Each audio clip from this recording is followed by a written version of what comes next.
अस्सलाम वालेकुम मोअज़्ज़िज़ तलबा व तालिबात। मेरा नाम सैयद कमर अब्बास है। मोअज़्ज़िज़ तलबा व तालिबात, इस लेक्चर में हम बाब नंबर 15 की मश्क के बारे में पढ़ना शुरू करते हैं। तो आइए आगाज़ करते हैं बाब नंबर 15 की मश्क का।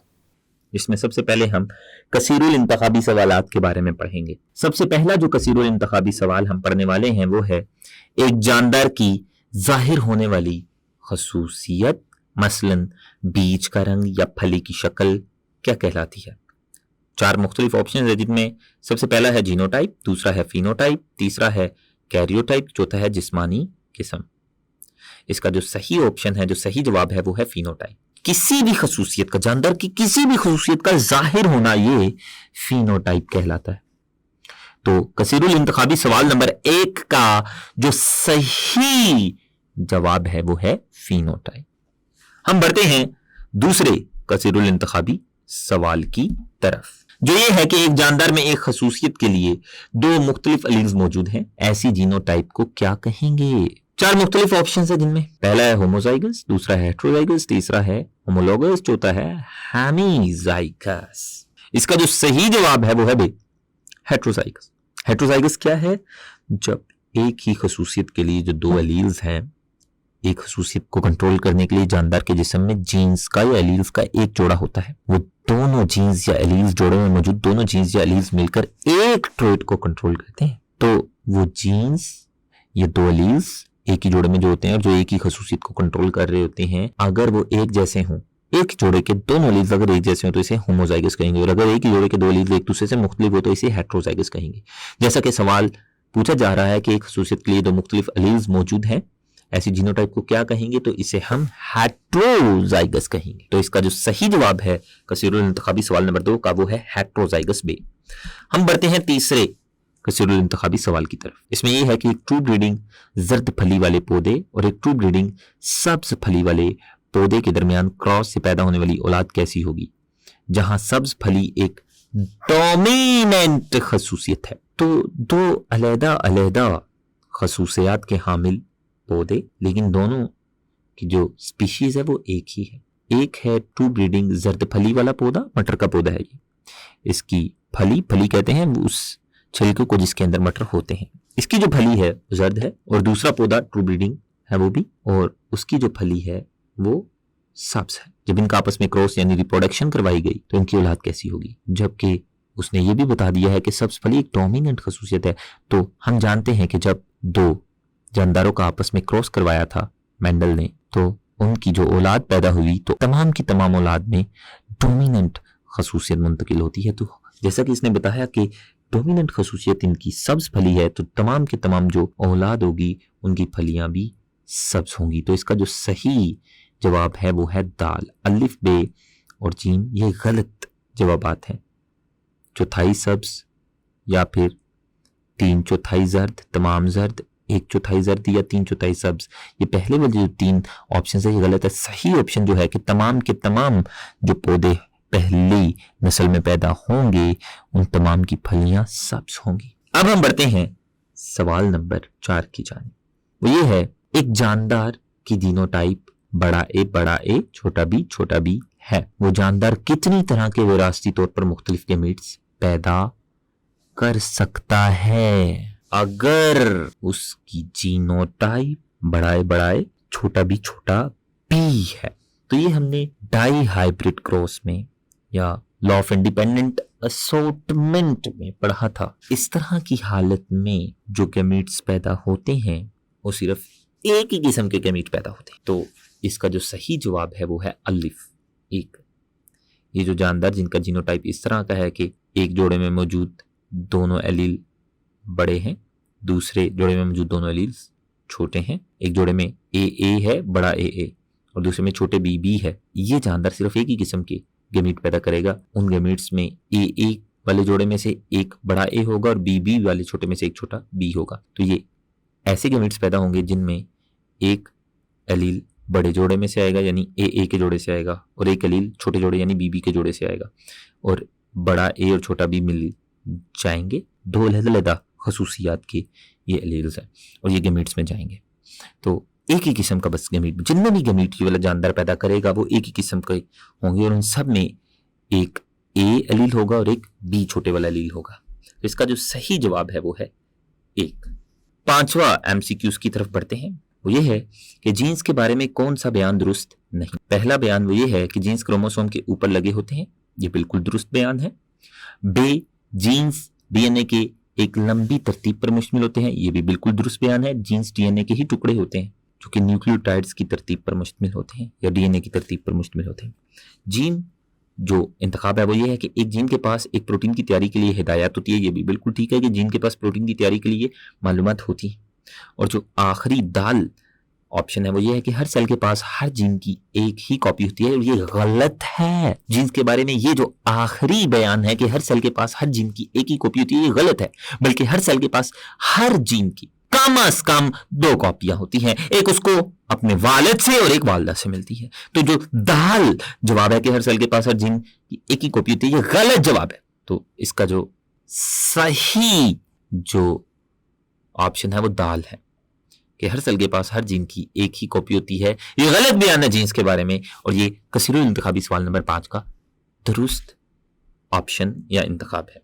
अब हम बढ़ते हैं कसीरुल इंतखाबी सवाल नंबर 6 की जानिब। इसमें यह है कि विरासत के मुतल्लक हमारे इल्म में मेंडल का हिस्सा क्या था। इसका जो पहला ऑप्शन है वो ये है कि ये ख्याल के जीन्स क्रोमोसोम पर मौजूद होते हैं, क्या मेंडल ने हमें ये बताया था? बिल्कुल भी नहीं। दूसरा ऑप्शन है विरासत के तरीकों की वजाहत, या मेंडल ने विरासत के तरीकों की वजाहत की थी? जी बिल्कुल यही किया था। ये जो बे ऑप्शन है कि विरासत के तरीकों की वजाहत, के विरासत कैसे होती है, कैसे खुसूसियत जानदारों से उनकी औलाद में मुंतकिल होती है, इस तरीकों की वजाहत मेंडल ने की थी। तो बे ऑप्शन ये सही जवाब है कसीरुल इंतखाबी सवाल नंबर 6 का।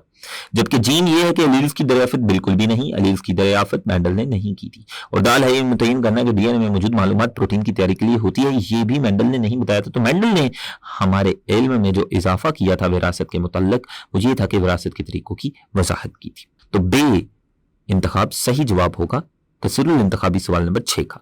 अब हम बढ़ते हैं कसीरुल इंतखाबी सवाल नंबर 7 की जानिब, जो ये है कि अर्गवानी वाले फूल पीपी है, इस पौधे के बारे में कौन सा बयान गलत है। मटर के एक पौधे की जीनोटाइप, जो कि अर्गवानी फूल होते हैं, उसके मटर का एक पौधा है, उसके फूलों का रंग अर्गवानी है, जिसका जीनोटाइप बढ़ापी है। इस पौधे के बारे में कौन सा बयान गलत है। इसकी फिनोटाइप सफेद फूल होगी। बे इसकी जीनोटाइप होमोजाइगस डोमिनेंट है। जीन जब इसकी ब्रीडिंग सफेद फूल वाले पौधे से कराई जाए तो इसकी तमाम अर्गवानी फूलों वाली होगी। दाल इसके तमाम गमेट्स में फूलों के रंग एक जैसे एलील होंगे। तो इसका जो सही जवाब है वो है अलिफ, इसकी फिनोटाइप सफेद फूल होगी। जैसा कि सवाल में ही वो बता रहा है कि ये मटर का पौधा जिसके फूलों का जो फिनोटाइप है, रंग है, वो अर्गवानी है, तो कैसे सवाल में वो कह रहा है अर्गवानी और नीचे जो अलिफ में लिखा गया वो कहते हैं कि सफेद फूल होंगे इस पौधे के। तो ये जो पहला बयान है ये गलत है इस पौधे के मुतल्लिक कि इसके फूलों की जो फिनोटाइप या रंग होगा वो सफेद होगा, इसके फूलों का रंग अर्गवानी है, जो वो सवाल में ही बता चुका है। तो जो गलत बयान है वो अलिफ में लिखा हुआ है, जो कि दुरुस्त ऑप्शन है कसीरुल इंतखाबी सवाल नंबर 7 की। अब हम बढ़ते हैं कसीरुल इंतखाबी सवाल नंबर 8 की जानिब, जिसमें यह है कि चार्ल्स डार्विन ने ख्याल पेश किया था कि जानदार इससे कहीं ज्यादा जानदार पैदा करते हैं जितने के दस्तयाब ज़राए की महदूद मिकदार पर जिंदा रह सकें। डार्विन के मुताबिक इन जानदारों के जिंदा रहने की मौके ज्यादा हैं। तो डार्विन के मुताबिक किन जानदारों के जिंदा रहने के मौके ज्यादा हैं, इन 4 ऑप्शंस में से हम ढूंढकर बताएंगे। सबसे पहला है जो पहले पैदा होते हैं और तेज नशनुमा करते हैं, ये गलत है। जो पहले पैदा होते हैं और तेज नशनुमा करते हैं लाजमी नहीं है कि इनके जिंदा रहने के मौके ज्यादा, डार्विन के मुताबिक। दूसरा ऑप्शन वो ये है जो साइज में बड़े और सबसे ज्यादा जंगजू हो, ये भी गलत है, ये भी जिंदा रहने के मौके ज्यादा नहीं करता। जिनके कोई कुदरती शिकार नहीं होते, ये भी गलत है। अगर शिकार नहीं होते तो वो बीमारी की वजह से मर सकते हैं, जिंदा रहने के मौके इनके भी ज्यादा नहीं होते। हाँ, जो दाल ऑप्शन है, जो माहौल से बेहतरीन मुताबिकत रखते हैं, जो अपने आप को माहौल के मुताबिक ढाल लेते हैं, उनके जिंदा रहने के मौके सबसे ज्यादा होते हैं, और वही अपनी औलाद पैदा करेंगे और वही अपनी खसूसियत को अपनी औलाद में मुंतकिल करेंगे, और उन्हीं की खसूसियत आगे आने वाली नस्ल में इकट्ठी होगी। तो दाल ऑप्शन जो है, जो माहौल से बेहतरीन मुताबिकत रखते हैं, ये इन्हीं जानदारों के जिंदा रहने के मौके ज्यादा होते हैं, ये सही ऑप्शन या जवाब है कसीरुल इंतखाबी सवाल नंबर 8 का। अब हम बढ़ते हैं मुख्तसर सवालात की जानिब। सबसे पहला मुख्तसर सवाल वो ये है कि जीनोटाइप और फिनोटाइप की तारीफ लिखिए। फिनोटाइप की तारीफ क्या है कि किसी जानदार की खसूसियत का इजहार किसी भी जानदार की खुसूसियत जो जाहिर हो रही है जा वो फिनोटाइप कहलाती है। वो उसके जल्द की रंगत, उसके बालों की रंगत, उसका ब्लड ग्रुप या कोई और खुसूसियत हो रही है, हो सकती है जो जाहिर हो रही होती है, उसे फिनोटाइप कहते हैं। तो खुसूसियत का जाहिर होना फिनोटाइप कहलाता है। जबकि एक खुसूसियत का तयन करने वाले जीन्स का जो कॉम्बिनेशन होता है जोड़े की शक्ल में, वो जीनोटाइप कहलाता है। तो जीनोटाइप ये एक खुसूसियत के जिम्मेदार दो एलील्स या जीन्स का जो कॉम्बिनेशन है वो जीनोटाइप कहलाता है, जिसकी आगे दो मुख्तलिफ इकसाम थी, हेट्रोजाइगस और होमोजाइगस। ये तफसील से हम पीछे पढ़ चुके हैं। अब हम बढ़ते हैं दूसरे सवाल की जानिब। वो ये है कि डोमिनेंट और रिसेसिव एलील क्या होते हैं। अगर हेट्रोजाइगस जीनोटाइप हो, हेट्रोजाइगस जीनोटाइप ऐसा जीनोटाइप जिसमें जोड़े का एक एलील दूसरे एलील से मुख्तलिफ हो। तो हेट्रोजाइगस जीनोटाइप में जो एलील या जो जीन, जोड़े का जो जीन अपने आप को जाहिर करे और दूसरे एलील के, जोड़े के दूसरे जीन या एलील के असर को छुपा दे, रोक दे, उसे जाहिर ना होने दे, उसे डोमिनेंट कहते हैं। जबकि जोड़े का वो वाला एलील या वो वाला जीन जो अपना इजहार ना कर पाए और मगलूब हो जाए डोमिनेंट एलील से, इसे रिसेसिव एलील कहते हैं। जैसा कि मिसाल ये है, हमने पढ़ा था कि जो बीजों की शक्ल है उसको आर जीन कंट्रोल करता था, जिसकी दो मुख्तलिफ एलील्स थी, एक बड़ा आर और एक छोटा आर। बड़ा आर ये गोल शक्ल पैदा करता था और छोटा आर ये झरीदार शक्ल पैदा करता था बीजों की।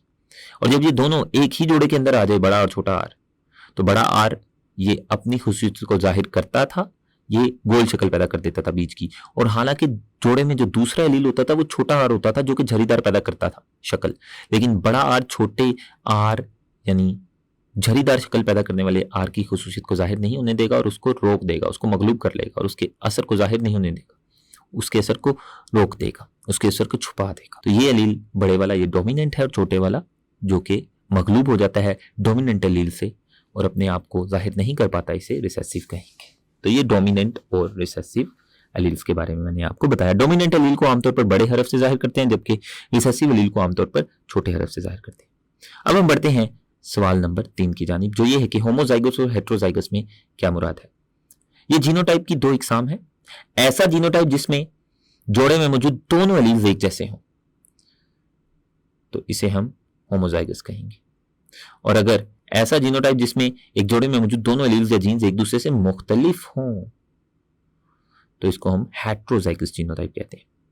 अब हम बढ़ते हैं सवाल नंबर 4 की जानिब, जो कि मसनूई और कुदरती चुनाव में फर्क है। कुदरती चुनाव क्या है? ये एक ऐसा अमल है जिसके जरिए किसी पॉपुलेशन की आने वाली जो नस्ल है उसमें बेहतर विरासती तगय्युरात या विरासती खसूसियात इकट्ठी हो जाती है और वो नस्ल पिछली नस्ल से बेहतर हो जाती है। ये कुदरती चुनाव का अमल कहलाता है। और हम जानते हैं कि मुख्तलिफ पॉपुलेशन मुख्तलिफ इकसाम के माहौल का सामना करती है और इन्हें मुख्तलिफ हालात के लिए मवाफ़क़तें पैदा करना पड़ती हैं, जबकि जो कुदरती चुनाव है यह माहौल से बेहतर मुताबिकत पैदा करवाते हैं। ये ऐसा अमल है जो जानदार की माहौल से बेहतर मुताबिकत करवाता है, जानदार को माहौल के मुताबिक ढलवाता है और जानदारों की नस्ल बढ़ाने में कामयाबी को कुदरती चुनाव कहते हैं। ये भी कुदरती चुनाव की एक तारीफ है। जबकि मसनूई चुनाव क्या है? मसनूई चुनाव से मुराद, जिसका दूसरा नाम सिलेक्टिव ब्रीडिंग है, इससे मुराद मखसूस खवास या खुसूसियत हासिल करने की खातिर जानदारों में दानस्ता तौर पर ब्रीडिंग करवाना।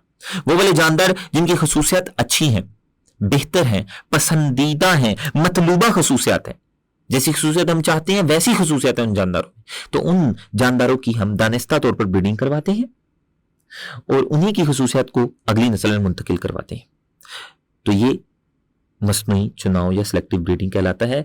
और इसके दौरान हम वो वाले जानदार जिनकी गैर मतलूब खसूसियात होती हैं यानी नापसंदीदा खसूसियात होती हैं, उनकी ब्रीडिंग को रोक देते हैं दानस्ता तौर पर।